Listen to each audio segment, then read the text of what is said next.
Hey everybody, I'm Mrs. Pleus, teaching Art 1 here at University High School, and I have a couple of sketching and drawing hacks for you. If you're a new artist, like many of my students are, you may find these helpful.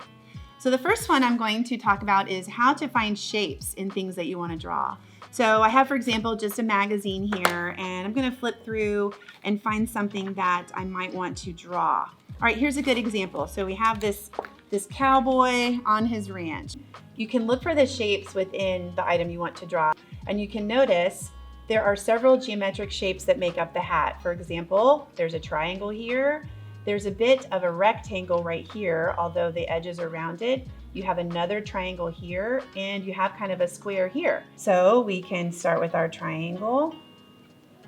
And this is for any beginning student who wants to just learn how to draw better. We have a kind of like a square coming off the right side. We have another triangle coming off of this side. It's going to look rough to start.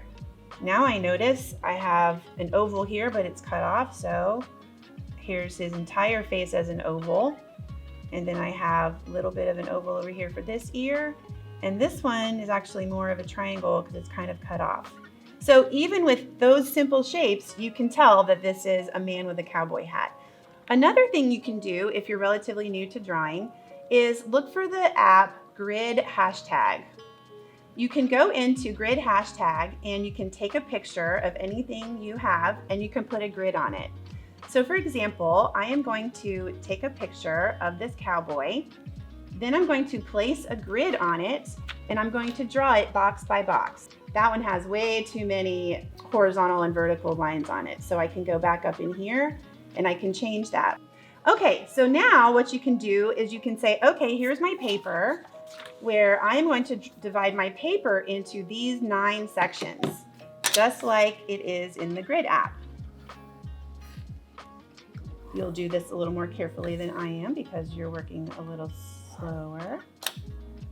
So here are my 9 squares. So essentially what I do when I put a grid on a drawing is now you just go block by block and draw what you see. So my cowboy hat head and hat are here. We've got a little bit of a shoulder here. We have an arm over here, the bottom part of the arm, the hand, and you can do a whole composition using that app, which is really cool. So those are a couple of ways that you can improve your drawing skills if you are a beginner.